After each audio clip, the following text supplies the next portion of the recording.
وإذ علمتك الكتاب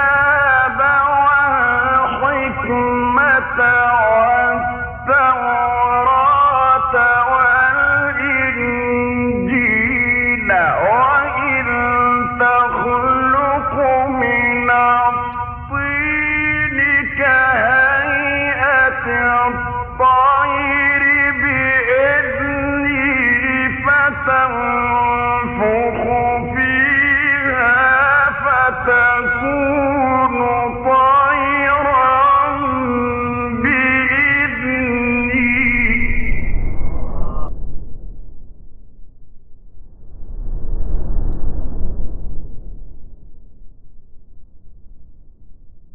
Assalamualaikum warahmatullahi wabarakatuh. Innal hamdalillah nahmaduhu wa nasta'inuhu wa nastaghfiruh wa na'udzu billahi min shururi anfusina wa sayyiati a'malina. May yahdihillahu fala mudilla lahu wa may yudlil fala hadiya lahu. Ashhadu an la ilaha illallah wahdahu la syarika lahu wa ashhadu anna Muhammadan 'abduhu wa rasuluhu la nabiyya ba'dahu. Allahumma 'allimna ma yanfa'una wanfa'na bima 'allamtana innaka antal alimul hakim. Insyaallah kita lanjutkan pengkajian kitab Bulughul Maram di pembahasan bacaan-bacaan dalam salat. Insyaallah hari ini kita akan bahas 3 atau 4 hadis tentang bacaan dalam salat, terutama salat fardu, dan diawali dari masalah al-qiraah fi salatil maghrib, yaitu bacaan di salat maghrib. Nah, itu udah itu. Berarti sekarang apa? Setelah itu bacaan di salat fajar yaumul jumu'ah. Baik, fadhal iqra. Alhamdulillah wassalatu wassalamu ala Rasulillah wa ala alihi wa sahbihi wa man sara ala nahjihi. Enggak pakai ini. Enggak pakai. Oh ya, baik. Wa man tamassaka bi sunnati ila yaumiddin. Allahumma ighfir lana wa li masyayikhina wa li ustadina wa li jami'il muslimina wal muslimat. Amma ba'du, fa yaqulu al-muallifu rahimahullah, faslun ma yaqra'u fi salatil fajri yaumal jumu'ah.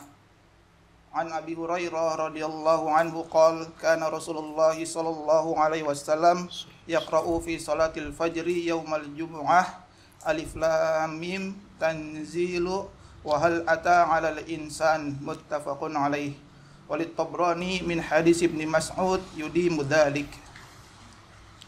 Baik, hadis ini riwayat Bukhari, Muslim, dan juga dalam riwayat At-Tabrani dengan sanadnya dari Abdullah bin Mas'ud dengan tambahan yudimu dzalik. Bisa tolong dibaca? Pak ya, Mas Aga, fadhal. Dari Abu Hurairah radhiyallahu anhu, beliau berkata, Rasulullah sallallahu alaihi wasallam membaca alif lam mim tanzil surat as-sajdah dan hal ata al-insan surat al-insan pada salat subuh hari Jumat, muttafaqun alaih. Dalam riwayat At-Tabrani dari hadis Ibnu Mas'ud radhiyallahu anhu, beliau berkata, beliau melakukan hal itu seperti secara terus-menerus. Baik, ahsan. Tambahan dari Tabrani rahimahullah taala dari riwayat Ibnu Mas'ud radhiyallahu anhu yudimu dzalik, yaitu terus-menerus melakukan itu di setiap subuh Jumat. Rakaat pertama alif lam as-sajdah dan rakaat kedua al-insan. Maka tambahan ini wallahu alam sebagian menyatakan tidak mahfuz atau tidak bukan sesuatu yang bisa dijadikan sandaran, tapi melainkan seseorang boleh untuk tidak melakukan itu, yaitu membaca alif lam surat as-sajdah dan al-insan di salat subuh hari Jumat. Itu tidak apa-apa, tidak melakukan itu. Dan jika ingin terus-menerus melakukan itu di setiap subuh Jumat juga boleh-boleh saja. Hanya beberapa dari ulama menyatakan, ada yang menyatakan kalau emang itu sunnah maka sebaiknya tidak terus-menerus. Namun sebagian ulama mengatakan karena itu sunnah justru sebaiknya selalu dilakukan. Nah, kita bahas nanti insyaallah. Hadis ini menunjukkan disyariatkannya membaca 2 surat tersebut di salat subuh hari Jumat. Dan lengkap. Dari awal ayat sampai akhir ayat surat As-Sajdah di rakaat pertama, awal ayat sampai akhir ayat surat Al-Insan di rakaat kedua. Dan jika seseorang tidak atau merasa kepanjangan 2 surat itu untuk dibaca 2 rakaat, sebaiknya jangan dia membaca separuh-separuh. Sebaiknya tidak membaca separuh-separuh. Artinya ketika memang sudah ada pakem sunnahnya, maka ikutilah seperti sunnahnya yang antum pengen pakai. Jangan dimodif sunnah itu, gitu, paham nggak? Jadi ketika itu suatu sunnah dan sudah ada standarnya di hadis seperti apa sunnahnya, maka lakukan persis seperti itu. Dan jangan dengan alasan mungkin kepanjangan kemudian antum modif dengan antum cut sebagiannya. Lebih afdol antum tidak melakukannya sama sekali daripada antum memodifikasi, gitu loh. Paham gak, ikhwan? Gitu. Ya. Lebih baik tidak sama sekali, artinya pakai sunnah lain, yaitu baca surat lain, daripada antum memakai kriteria sunnah yang pakem tapi justru antum ubah sunnah itu. Lebih baik pakai sunnah lain, yaitu baca surat lain aja. Begitu ya. Kenapa membaca Al-Sajdah Al-Insan? Apa sih sir rahasianya? Apa hikmahnya? Kalau kita perhatikan di surat As-Sajdah dan surat Al-Insan ada common sense antara keduanya, yaitu dari segi penciptaan langit dan bumi di dalamnya ada. Kemudian masalah penciptaan manusia. Ya. Kita lihat di surat Tanzilul Kitab la raiba fihi min Rabbil alamin am yaquluna iftarah. Di surat misal As-Sajdah seperti awal surat Al-Insan juga. Ya, di surat As-Sajdah ayat berapa As-Sajdah? Surat dia antara ya sebelum Al-Ahzab. Allahul ladzi khalaqas samawati wal ard wa ma bainahuma fi 6 ayamin thumma istawa 'alal 'arsy. Ini masalah penciptaan langit dan bumi.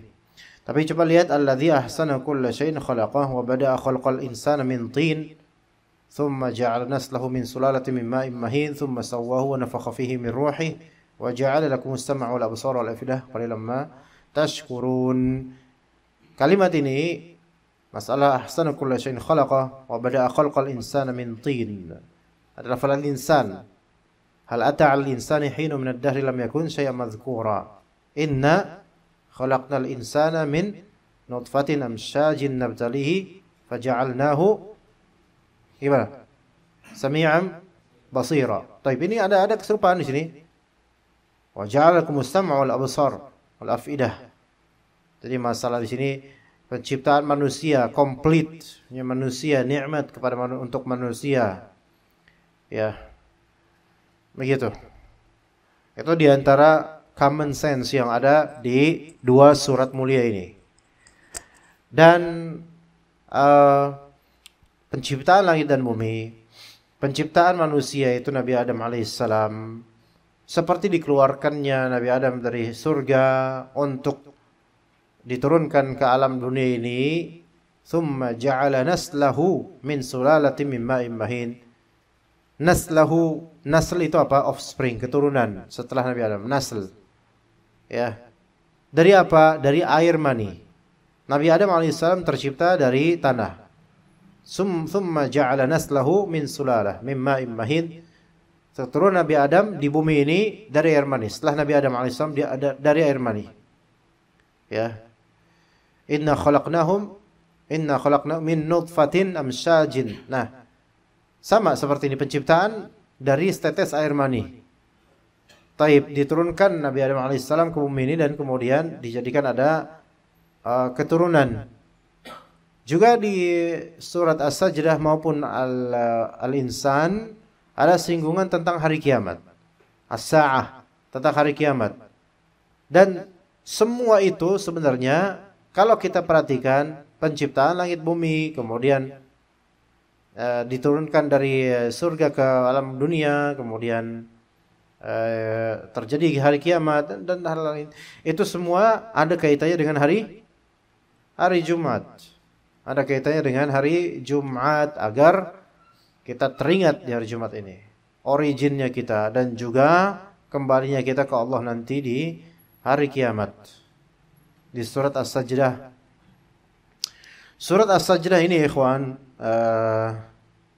tentu seperti surat-surat lainnya deras akan faedah. Namun di antara ayat yang perlu kita highlight, yang ana pribadi ya seringkali meng-highlight ayat-ayat berikut di surat As-Sajdah, yaitu ayat nomor 17. Fala ta'lamu nafsum ma ukhfiya lahum min qurrati a'yun jazaa'an bima kanu ya'malun. Ini ayat itu dalam sekali ayat ini. Ayat ini, ayat ke-17 surat As-Sajdah itu sangat dalam dan berlaku untuk semua dari kita. Artinya, maka tidak seorang pun mengetahui apa yang disembunyikan untuk mereka, yaitu bermacam-macam nikmat yang menyenangkan hati sebagai balasan terhadap apa yang mereka kerjakan. Maka ini ikhwah sekalian, ini kalimat sangat dalam. Ya, bagi orang yang beriman, beramal soleh, hendaknya dia memiliki thiqah billah, husnuzan pada Allah, dan dia memiliki al-yaqin, yakin kepada Allah Azza wa Jalla bahwasanya ketika dia beramal lillahi ta'ala, maka Allah tidak akan menyia-nyiakannya. Kendati pun di waktu yang dekat dia tidak melihat balasan atau tidak pernah dia menduga atau tidak ada ancer-ancer bakal ada balasan dari Allah yang baik.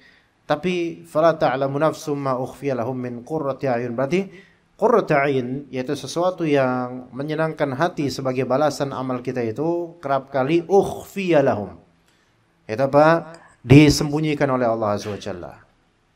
Ini merupakan bentuk rahmat Allah dan juga kelembutan Allah Azza wa Jalla. Karena prize, reward dan juga hadiah ketika belum diketahui, maka itu akan menimbulkan curiosity, penasaran. Dan ketika mendapatkan sesuatu secara aksidental dari arah yang tidak disangka, itu lebih masuk ke hati kita dibandingkan kita sudah mengetahui apa prize yang akan kita dapat dan kapan kita dapat. Ya, antum mendapatkan rezeki yang tak terduga itu lebih meaningful, lebih masuk ke hati antum dibandingkan antum sudah tahu besok bakal dapat duit. Ya, maka ini kemaha lembutan Allah Azza wa Jalla untuk orang-orang bima kanu ya'malun, yang beramal soleh. Maka ada kalanya misal di antara kita mengorbankan banyak hal. Mengorbankan uang untuk keluarga, untuk teman, untuk membantu orang-orang, membantu jemaah atau membantu karyawan, membantu teman, membantu orang kaum muslimin. Atau kita telah mengerahkan tenaga untuk keluarga, untuk orang-orang yang membutuhkan tenaga kita dan seterusnya. Atau pokoknya kita telah melakukan juhud. Namun kemudian seperti dalam waktu dekat itu kita kayaknya emang gak ada balasan, gak ada. Tenang, Allah Ta'ala akan balas.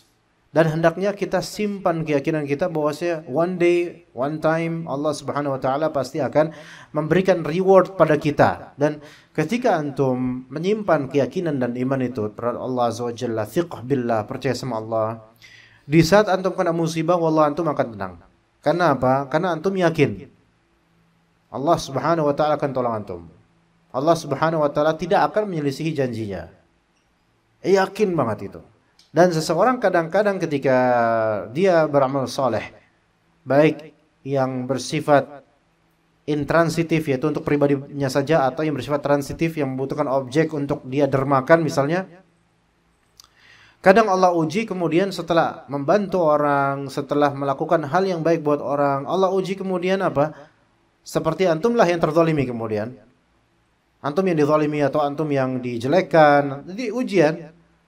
Tapi di sinilah Allah Subhanahu wa taala ingin mengetahui, dan memang Allah Maha tahu selalu bahwa antum itu yakin atau enggak sama Allah.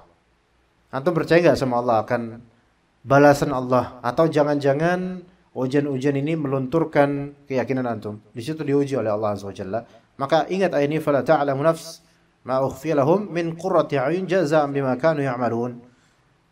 Dan juga ayat yang ana highlight sering sekali ana highlight di surat As-Sajdah ini adalah ayat-ayat 23, 24, 25.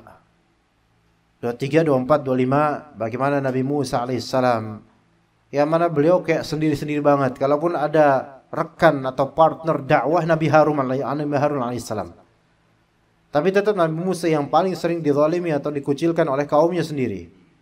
Kata Allah Azza wa Jalla, wa laqad atayna Musa al-kitaba fala takun fi miryatin min liqa'ihi wa ja'alnahu hudan li bani Israil wa ja'alna minhum a'immatan yahduna bi amrina lamma sabaru wa kanu bi ayatina yuqinun. Maka kata para ulama, dua kunci keimaman, dua kunci agar antum menjadi seorang imam yang betul-betul dapat bimbingan dari Allah, dua kuncinya, yaitu ketika antum sabar dan ketika antum yakin.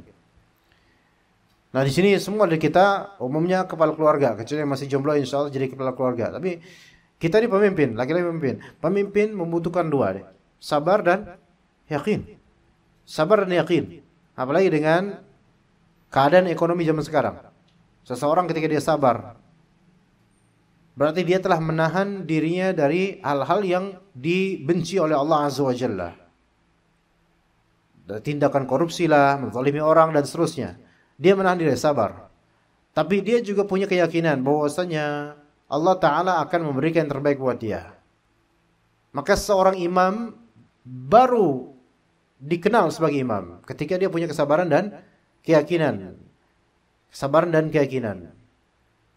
Sebaliknya, ketika seseorang tidak memiliki kesabaran dan dia nggak yakin, ini orang mental lemah, nggak cocok jadi imam, nggak cocok jadi pemimpin, nggak cocok jadi seorang bapak, nggak cocok jadi seorang father. Ya, sabar mengalami gejolak yang ada sekarang, dari mungkin gejolak rumah tangga, gejolak ekonomi, gejolak sosial, dan hal-hal lain di media sosial dan seterusnya. Maka dia kalau misalnya nggak sabaran, maka akan suka ceplas-ceplosan di sini. Hal-hal yang buruk akan keluar darinya karena nggak sabar. Dan ini bukan mental, bukan karakter pemimpin. Nah, lebih afdol lagi tentu kalau sabar dibanding yakin. Dan lebih buruk lagi kalau udah tidak sabar, nggak ada keyakinan. Dan rata-rata orang yang nggak sabaran, dia orang yang nggak yakin, orang yang ragu. Seandainya dia tidak ragu, seandainya dia kuat, maka dia akan teguh dan sabar. Maka begitu, wahai para pemimpin keluarga minimal, ya, kesabaran antum ada ganjarannya, keyakinan antum ada ganjarannya. Maka seseorang untuk mengasah mental agar menjadi seorang leader, maka dia butuh kesabaran dan butuh kepemimpinan, dan butuh keyakinan. Kalau nggak sabaran untuk hal-hal kecil aja nggak sabaran, nggak bisa jadi pemimpin. Maka ilmunya seolah-olah sia-sia, ikhwan. Kalau misalnya ada suatu quotes yang bagus, ketika antum menguasai 16 level atau stage kungfu, maka antum mungkin akan ngehabak semua orang. Semua orang bisa antum tantang. Karena antum merasa menguasai 16 level kungfu.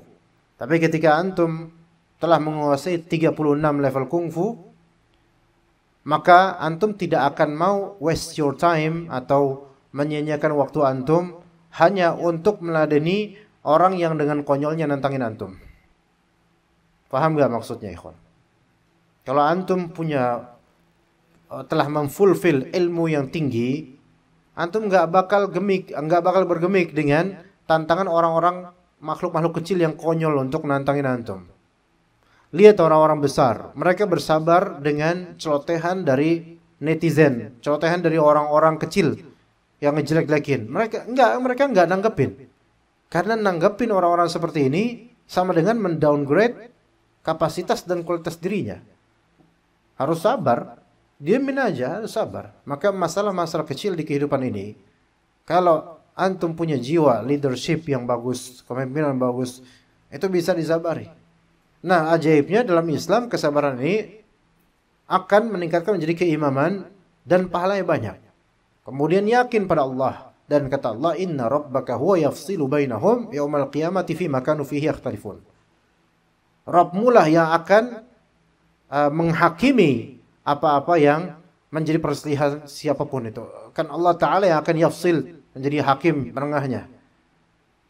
Nah, orang yang kita ini hidup dengan banyaknya drama dan konflik, keluarga, masyarakat, pemerintah, rakyat, semua konflik semua. Ya. Dan sabar serta yakin itu wajib dipupuk di kalbu kita dengan adanya ilmu bahwasanya kalau antum berkelahi sama orang, punya perselisihan sama orang, kalau antum yang benar, maka tenanglah karena Allah Ta'ala yang akan menghakimi di akhirat. Kalau antum yang salah, maka khawatirlah dan mengakulah karena di akhirat semua akan dihisab, gitu loh. Begitu ikhwas sekalian. Maka itu hari Jumat, ingat surat ini, surat Al-Insan juga, ya itu tadi tafsiran sebagian dari ayat. Semoga walaupun itu agak melenceng dari fikih, tapi semoga bermanfaat insyaallah buat anda dan juga antum. Ini penting semua. Taib. Maka dikatakan bahwasanya kalau memang ini, dan memang ini adalah sunnah untuk membacanya di hari Jumat subuh, maka hendaknya, kata sebagian ulama, hendaknya bermuhafadzah dan bermudawamah, yaitu melakukannya, yaitu imam-imam melakukannya dan tidak meninggalkannya. Hanya memang qadarullah ini belum bisa menjadi tradisi positif untuk banyak kaum muslimin di Indonesia, entah karena ketidaktahuan atau kejahilan, atau karena memang semangatnya belum terwujud untuk lebih lama lagi tentang Al-Quran.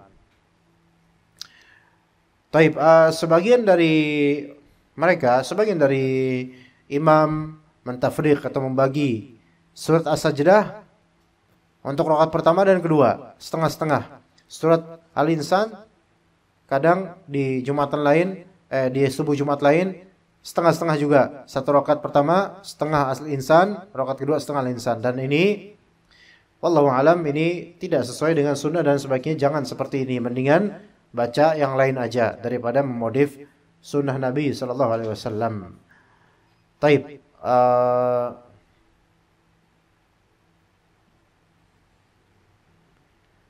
Dan karena di situ ada surat As-Sajdah, ada sujudnya di situ. Ada sujudnya, maka dianjurkan untuk sujud. Baik, fadhal, kita lanjut ke hadis berikutnya.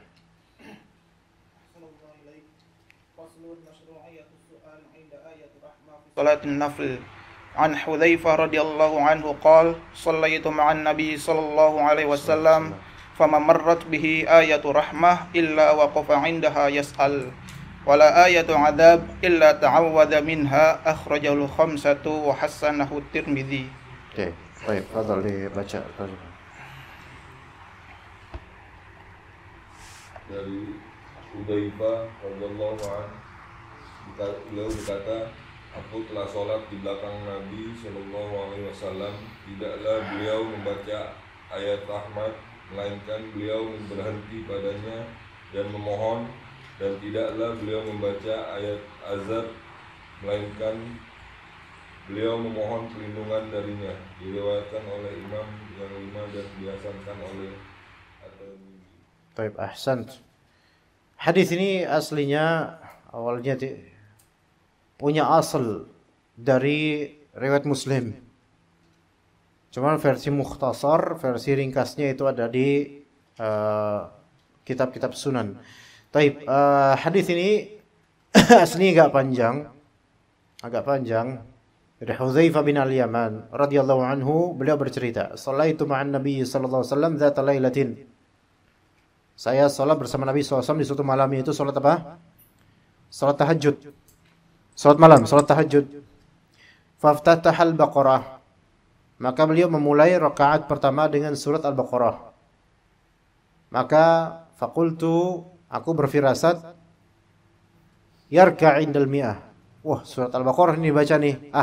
Kayaknya di 100 ayat nih bakal ruku' gitu kan. Summa madha. Ya. Ya, surat Al-Baqarah berapa ayat, kawan? 200 berapa? 286. Benar. 286. Tiga. Pas ayat 100 lewat Rasulullah terusin. Maka faqultu yusalli biha fi raq'ah. Kayaknya Rasulullah SAW ini paling satu surat Al-Baqarah deh, satu rakaat nih. Habis selesai Al-Baqarah, ruku'. Famadha. Lanjut ternyata. Lanjut surat apa habis Al-Baqarah? Ali Imran. Wih, itu subhanallah. Itu rakaat pertama loh ya. Maka kemudian faqultu yarka' biha. Paling surat Ali Imran selesai 200 ayat kan. Selesai ruku' paling. Ya. Summa iftatahan nisa. Enggak, afwan. Astagfirullah. Di sini enggak, An-Nisa dulu, afwan. An-Nisa dulu. Salah. Jadi Al-Baqarah. Selesai Al-Baqarah, kirain ruku'. Ternyata baca surat lagi. Kali ini surat An-Nisa. Lah itu panjang banget itu.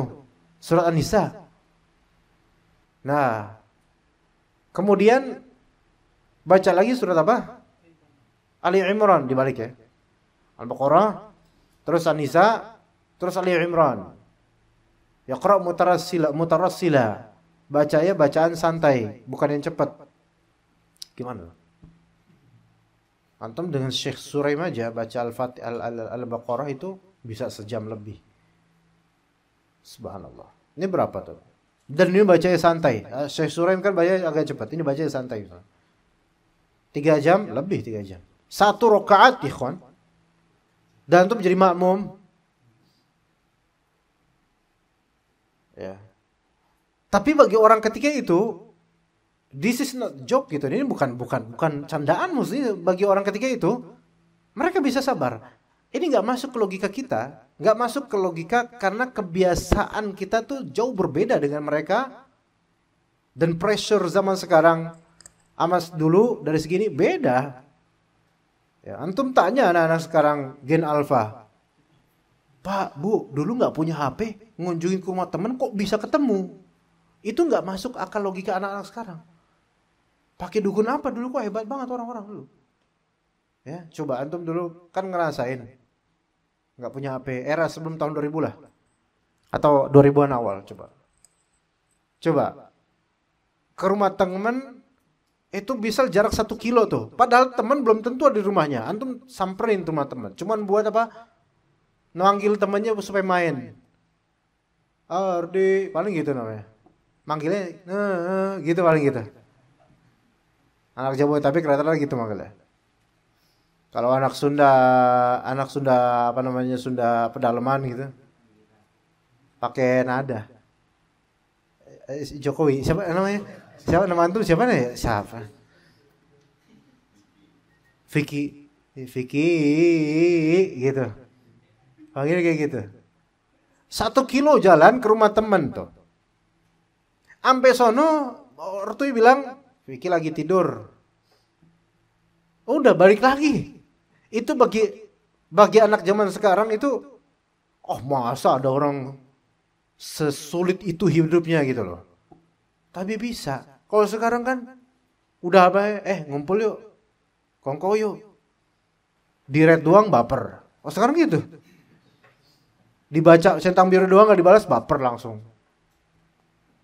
Padahal itu dalam waktu cuma 2 menit doang. Gitu. Kesel dia, kok mau dibalas-balas nih. Ping gitu kan. Atau telepon langsung nggak sabaran. Itu mah kalau kalian lihat zaman dulu, padahal itu cuman beda 30-an tahun loh.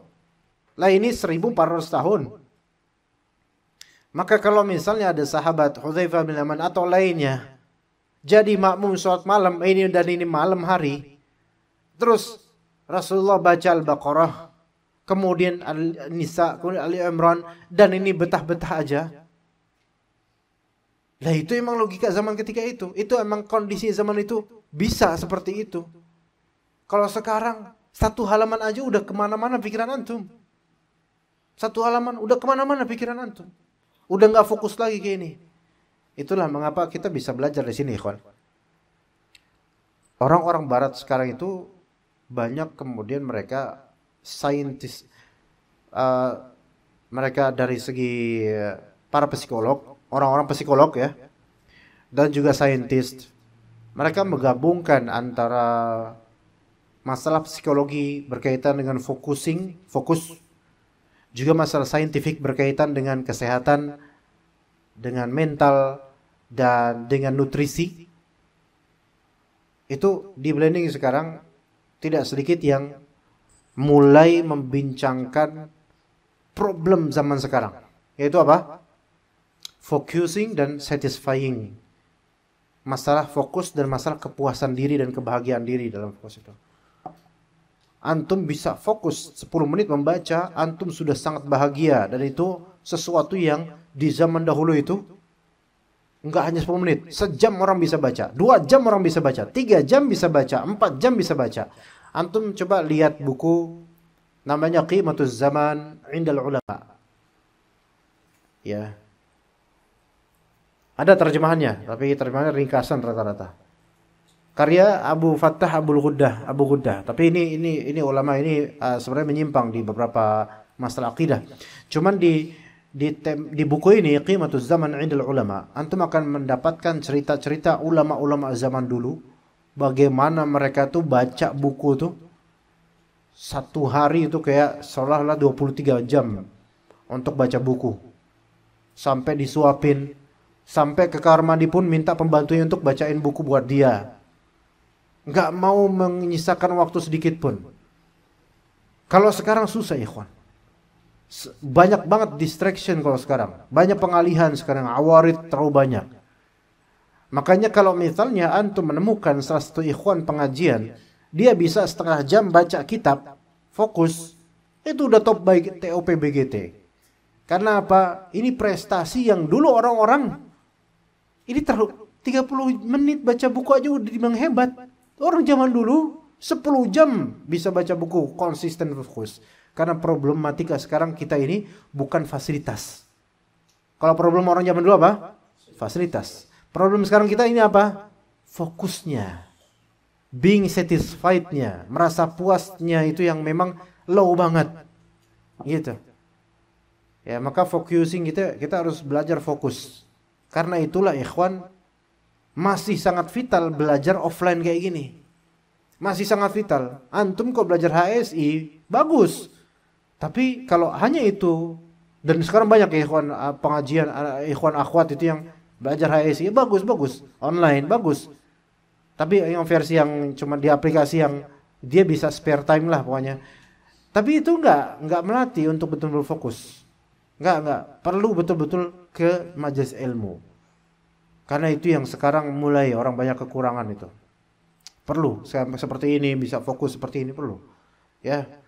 Fokus penting. Nah, sampai ini mungkin 3 jam lebih atau berapa, 3 surat terpanjang di Al-Qur'an dibaca. Ya. Dalam 1 rakaat, dan beliau enggak komplain. Enggak batuk-batuk, enggak pura-pura batuk, enggak. Itu memang jemaah kita itu kayak gitu. Enggak komplain itu. 3, subhanallah. Itu totally berapa? Al-Baqarah 2,5 juz. Ali Imran 1,5 juz atau sekitar itu ya. An-Nisa sekitar itu juga. Anggaplah berarti mungkin 5 juz. Sampai An-Nisa berapa sih? Berapa juz sih? 5 atau 5,5 juz atau sekitar itu. 1 rakaat, ikhwan. Dan enggak ada komplain.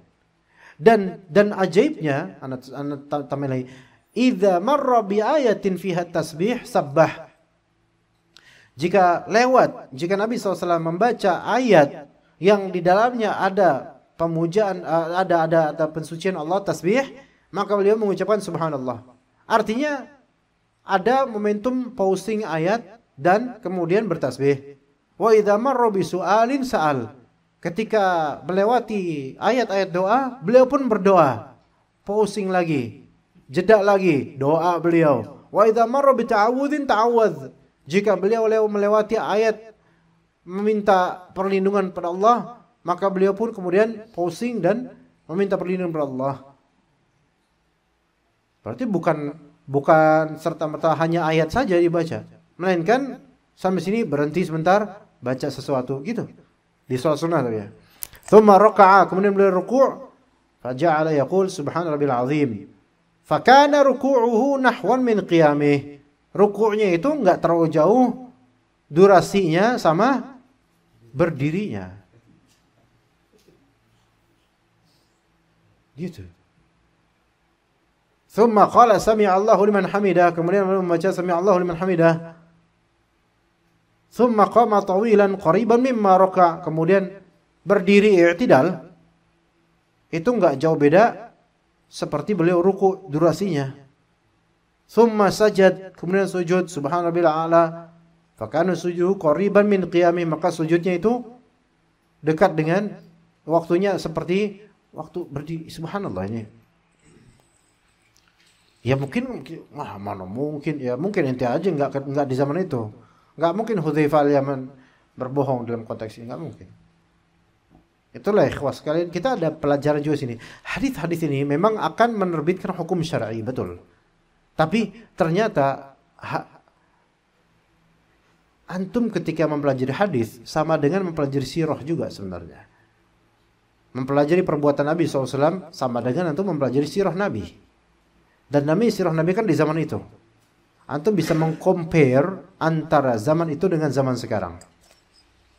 Dan antum bisa mempelajari dari sisi takdirnya, tauhid rububiyahnya, dari segi pelajaran psikologisnya, dari segi antropologi zamannya dan kondisi masyarakat ketika itu dan sekarang perbedaannya seterusnya. Itu bisa kita pelajari semua, ikhwan. Ilmu itu luar biasa, banyak ilmu itu. Kalau kita melihat Rasulullah dan para sahabat, para salaf kita itu, mereka sebegitu bisanya. Berarti ini fokus mereka itu masih sangat bagus. Kalau antum melihat Ibnu Hajar al-Asqalani nulis buku Fathul Bari selama 25 years. 25 sana. 25 tahun nulis buku satu judul. Satu judul namanya Fathul Bari. Selama apa? 25 tahun. Nyicil. Ada nggak di antara kita nyicil ngarang buku 1 tahun aja dari Januari sampai Desember? Nggak ada di antara kita. Maka ulama-ulama yang kutab, ulama para penulis itu, mereka punya fokus dan kesabaran yang tinggi, ikhwan. Sekarang antum bisa nggak nulis buku? Bisa. Tapi dengan bantuan AI. Jadi buku karya Vicky Jokowi misalnya.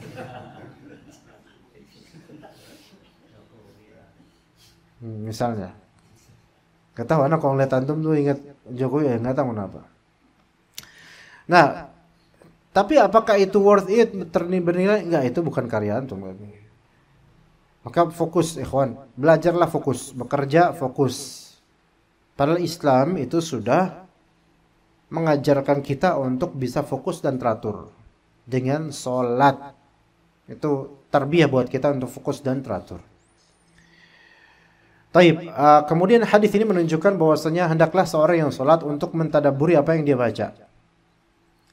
Di mana syahidnya? Syahidnya yaitu pernyataan dari dari Hudzaifah al-Yaman. Kalau misalnya Nabi SAW melewati ayat ini, maka beliau pause, kemudian beliau doa, beliau minta, beliau tasbih dan seterusnya. Ini menunjukkan beliau memahami tentu apa yang dibaca dan mentadabburinya. Kemudian masalah pausing dan menambahkan dengan doa atau zikir dalam membaca Al-Quran ketika qiyam itu hanya dilakukan saat sholat sunnah saja. Adapun saat sholat fardu tidak ada sunnahnya untuk melakukan itu. Tidak ada sunnahnya bagi imam maupun makmum melakukan itu. Apalagi imam. Kalau misalnya dia membaca ayat, kemudian dia pause, kemudian dia tambahin dengan doa sendiri, terdengar oleh makmum, ini bisa menjadi fitnah baru. Imma karena makmum jahil, imma karena makmum kemudian menganggap bahwasanya orang ini atau imam ini menambah-nambahin ayat. Coba, hal ataka hadithul ghashiyah wujuhun yawma idzin khashi'ah عاملة ناصبة تصلى نارا حامية اللهم إني أعوذ بك من عذاب النار tusqa min 'ainin aniyah. Allahumma inni a'udzubika min 'ainin aniyah. Gitu. Jemaah kira-kira gimana? Jumat sidang Jumat yang berbahagia rahimakumullah. Itu mereka gimana perasaannya? Wah, ini kayak aliran beda nih, lain-lain ini, kayak kaleng-kaleng ini kayak ini. Ini enggak benar nih. Soalnya surat yang dibaca kok ada tambahan-tambahannya. Ya. Orang-orang jadi pada enggak ini, jadi apa? Fitnah baru. Jadi bahan desas-desus. Ya, jadi bahan apa? Wah, ini enggak benar nih, aliran beda nih, nambah kurang, enggak boleh Al-Qur'an ditambahin gitu kan. Jadi fitnah. Gimana? Enggak, ini ceritanya dia Walid, bukan Wahabi. Ceritanya dia Walid. Ya. Nah, jadi tidak dilakukan di salat fardu. Apalagi kalau dia jadi imam salat fardu, jangan lakukan ini karena ini tidak sunnahnya dan bisa menimbulkan fitnah. Jadi sunnah yang dilakukan habisnya adalah sunnah yang spesifik di salat apa namanya? Salat tahajud, dan dikiaskan dengannya dengan jenis tahajud, yaitu jenis sunnah, dengan jenis sunnah. Salat apapun dengan jenis sunnah, karena salat sunnah itu bebas seseorang melakukannya, mau dipanjangkan atau dipendekkan silahkan, kecuali jika ada kriteria untuk dipendekkan oleh Nabi SAW seperti salat qabliyah subuh. Taib. Baik, kemudian kita lanjut ke hadis berikutnya. Fadhal. Ahsanallahu ilaik. Faslun an-nahyu an qira'atil Qur'ani fi ruku'i was sujud.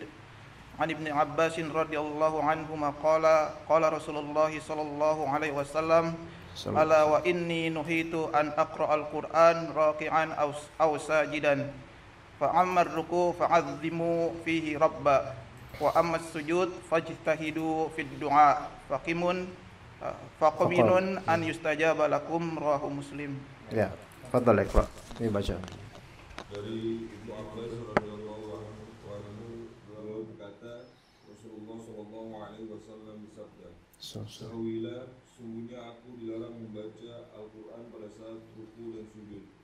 Adapun ruku, maka agungkanlah Rabb di dalamnya. Adapun sujud, maka bersungguh-sungguhlah dalam berdoa, karena doa kalian di waktu sujud lebih pantas untuk dikabulkan." Riwayat oleh Muslim. Baik. Ya, jadi Nabi SAW dilarang untuk membaca Al-Quran dalam kondisi ruku' atau sujud, karena itu bukan tempat untuk membaca Al-Quran. Karena ruku' itu adalah pose untuk mengagungkan Rabbul Alamin, dan sujud itu lebih fokusnya, lebih baiknya diisi dengan doa-doa. Maka dikatakan fajtahidu fid du'a. Ijtihad di sini maknanya bersungguh-sungguh. Bersungguh-sungguh dari segi lafalnya, bersungguh-sungguh dari segi pemaknaannya. Dari bersungguh-sungguh dari segi lafalnya apa? Yaitu antum menyelaraskan dengan lafal-lafal Al-Quran atau As-Sunnah. Itu ijtihad fid du'a dari segi lafal, menyesuaikan dengan lafal-lafal di Al-Quran Sunnah. Karena itu jauh lebih afdal dibandingkan antum membuat lafal sendiri. Jauh lebih afdal.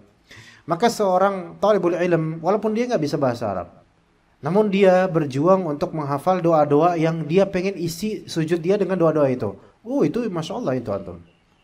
Bagus itu. Karena daripada antum mengkaryakan sendiri doa-doa, walaupun boleh, bagi yang nggak bisa bahasa Arab boleh, silakan dengan bahasa Indonesia. Tapi jauh lebih afdal ketika antum berusaha untuk menghafalkan doa-doa. Ya akhi, antum harus produktif. Antum harus produktif. Ya, jangan segitu-gitu aja ilmunya. Jangan merasa udah cukup dengan udah lama ngaji, udah kenal sunnah, udah ngaji sama Ustadz Kibar. Enggak, itu klaim. Sementara produktivitas seseorang itu bukan di klaim lidahnya, tapi di bagaimana dia menggunakan waktu kesehariannya. Itu produktif. Karena kalau cuma klaim, ana udah ngaji Ustadz Kibar tiap weekend, udah gitu doang. Terus apa produksi antum? Ya enggak, yang penting ana udah ngaji. Enggak bisa kayak gitu. Harus ada yang lebih lagi. Hafalannya, kosakatanya, belajar apa, baca buku apa, dengerin kajian rutinan apa, dan apa target antum kemudian. Itu produktif. Dan Bergurulah pada ustadz-ustadz yang antum lihat produktif. Jangan pada ustadz-ustadz yang antum lihat stuck begitu-gitu aja dan cari aman aja. Kemudian bertemanlah dengan teman-teman yang bisa membuat antum berkembang. Bukan teman-teman yang membuat antum berjalan di tempat. Atau teman-teman yang justru membuat antum berjalan mundur karena nggak ada kemajuan atau bahkan kemunduran dari mereka. Nggak usah berteman yang kayak gitu. Nggak usah deket-deket sama kayak gitu. Deket. Antum kalau misalnya bisnis pun kan pengennya sama orang-orangnya apa? Maju. Jangan orang yang ngajak antum mundur. Malah setback kemudian antum rugi kemudian. Nggak. Begitu juga dengan amalan. Ya. Ketika antum ngaji semakin semangat beramal, semakin semangat menghafal sesuatu, baik Al-Qur'an, baik zikir atau doa-doa, maka itu bagus. Wallahi ya ikhwan, antum dalam setahun atau 2 tahun atau berapa lama ketika antum berjuang untuk menjadi pribadi yang produktif dari segi ilmu dan amal, nanti antum akan rasakan kok nikmatnya dan manisnya. Akan antum rasakan, alhamdulillah saya sudah menghafal ini dan itu, sementara teman-teman saya yang dulu kita sama-sama hijrah di waktu yang sama belum jauh gak bisa menghafalin itu. Antum akan merasakan bedanya nanti ketika sudah panen. Semua orang yang sedang menanam padi di lahan sawah mereka, itu ketika menanam mereka berjuang. Adapun yang hanya menonton menyaksikan, itu mereka tenang-tenang aja. Tapi fi yaumil hasad, di hari panen, kita lihat who has the last love gitu. Siapa yang akan mempunyai candaan terakhir gitu. Maksudnya siapa yang bahagia di endingnya, yaitu orang yang mempunyai produksi. Sementara orang yang flat aja gitu, datar aja, itu ketika di musim panen dia nggak punya apa-apa kecuali hanya melihat orang sedang memanen. Bahkan dia menjadi pegawai nanti jadinya. Dan antum menjadi orang yang memanen dan bisa menggaji karena punya produksi. Begitu ya ikhwan. Antum kalau punya ilmu juga seperti itu. Maka coba sujud antum penuhi dengan doa-doa. Baik di sholat fardu atau sholat sunnah. Kalau sholat sunnah antum bebas bisa memperlama. Kalau sholat fardu sesuai dengan bagaimana gerakan imam. Tapi kadang-kadang imam agak lama, isi dengan doa-doa. Makin banyak antum baca doa, makin afdol. Makin banyak antum isi dengan doa, makin afdol. Dan makin banyak antum menghafal doa dari Al-Quran atau As-Sunnah, maka makin afdol. Makanya para ulama itu banyak yang mereka menggetolkan diri untuk mencetak buku-buku doa dan zikir yang sesuai dengan sunnah. Ya, antum lihat di Masjid Nabawi, Masjidil Haram, di Masjid Nabawi terutama, itu kan ada maktabah, ada perpustakaan dan ada pencetakan kitab-kitab buat para tulabul ilm dikasih gratis. Dan di antara yang mereka banyak cetak itu tentang buku-buku doa dan zikir berbahasa Arab biasanya. Ada juga yang bahasa Indonesia kadang-kadang dicetak, ada yang bahasa Urdu, ada yang bahasa Prancis, ada yang bahasa Inggris itu. Saking betul-betul berhasratnya orang-orang ini, para ulama dan juga para zu'ama mereka untuk menyebarkan Islam. Ya, ada di antara buku yang Ana ambil waktu itu dari, kan di Masjid Nabawi itu kan kadang-kadang ada galeri-galeri isinya buku dan brosur-brosur ilmiah gitu. Ana sampai ngambil sekitar 40 buku zikir. Ana ambil 40 biji atau lebih bahkan. Ana bawa dan itu boleh. Karena unlimited dia tuh, bakal di-refill terus kalau habis. Ana ambil 40, ana bagi-bagiin ke jemaah. Antum hafalkan dari satu buku itu, antum hafalkan misal, bahkan antum hafal 2 zikir, 2 doa yang magnificent aja, bahasa Arab dan faham artinya, itu jauh lebih afdol daripada antum nggak hafal sama sekali dari buku itu apa. Gitu ikhwan. Ya, maka coba isi sujud antum dengan doa, karena ini Nabi katakan, fa ammas sujud fajtahidu fid du'a. Ketika sujud bersungguh-sungguhlah dalam doa. Dan di antara bentuk kesungguhan antum di hadapan Allah dalam berdoa adalah antum doa pakai apa yang ada di Al-Quran dan di hadis. Antum hafalin. Antum hafalin. Semua doa yang di Al-Quran dan hadis itu lebih berkah. Taib, mungkin antum bertanya, Ustaz, kalau ada ini kayaknya ada kasus spesifik, ada masalah problem yang lebih khusus yang tidak ada kayaknya lafal itu atau kasus itu di Al-Quran Sunnah. Maka kita katakan hatta secara spesifik itu tidak ada di lafalnya di Al-Quran Sunnah, tapi rata-rata doa Al-Quran dan dia sunnah itu rata-rata sifatnya global, mujmal. Yang mana itu bisa masuk ke dalamnya kasus-kasus spesifik antum. Bisa, anak kasih contoh. Misal, kesulitan antum itu adalah apa misalnya? Kesulitan antum adalah antum tuh pengen ketika melihat pohon, melihat alam, antum tuh pengen zikir, tapi ternyata antum termasuk orang yang kesulitan untuk itu. Paham nggak? Orang kan beda-beda. Ada orang yang ketika melihat semesta alam itu, ada orang yang Allah mudahkan supaya apa? Langsung berzikir, langsung hatinya itu langsung ke Allah ada. Dan antum pengen jadi kayak gitu. Tapi karena biasa bergaul sama orang-orang yang rendahan atau biasa ngomong jorok misalnya, antum pengen iri sama orang-orang yang ketika melihat universe, melihat apa alam semesta itu langsung bertambat hati ke Allah. Antum nggak bisa gitu, pengen banget, tapi dicoba-coba nggak bisa-bisa. Sok, doa apa yang relevan dengan kasus ini? Silakan. Ayo Pak Wahyu biasa. Dari kopi antum, kayaknya antum tahu. Tayat habis waktunya. Fikih. Masya Allah, ini benar ini, Masya Allah ini. Allahumma a'inni ala dzikrika wa syukrika wa husni ibadatik. Ya Allah, tolonglah saya untuk bisa berzikir padamu, bersyukur padamu, dan untuk beribadah dengan baik. Itu kayak gitu. Ini kan global banget ini. Allahumma a'inni ala dzikrika wa syukrika wa husni ibadatik. Itu banyak sekali kasus-kasus yang tersolve dengan doa ini insyaallah. Belum lagi Rabbana atina fid dunya hasanah wa fil akhirati hasanah wa qina adzabannar. Oh, ini semua hal bisa. Nah, boleh seseorang ketika dia doa dengan doa global dari Al-Qur'an Sunnah, tapi dia terfikirkan akan kasus spesifik untuk dirinya, itu enggak masalah. Allah Ta'ala alimun bidzatis sudur.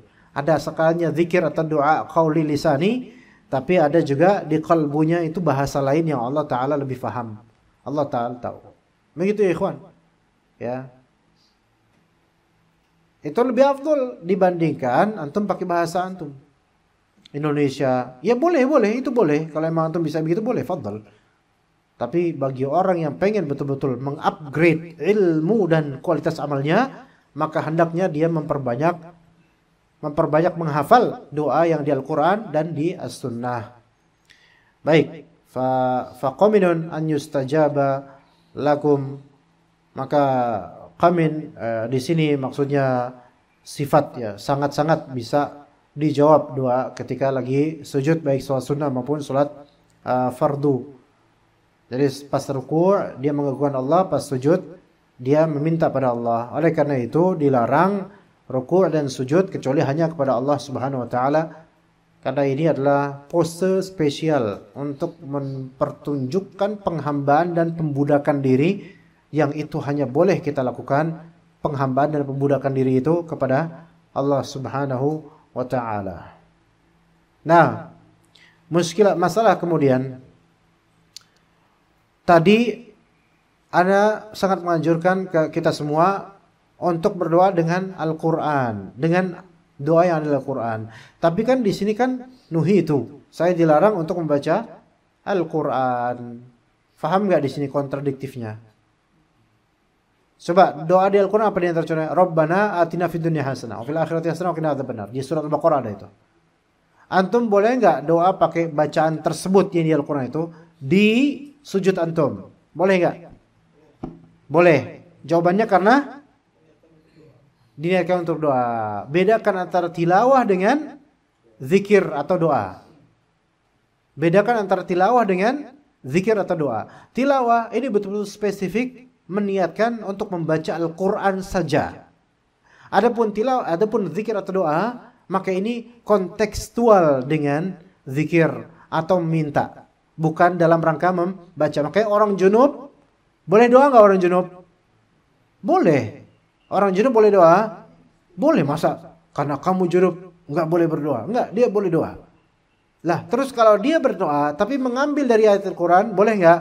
Boleh ketika konteksnya memang berdoa, bukan dalam rangka tilawah atau murojaah.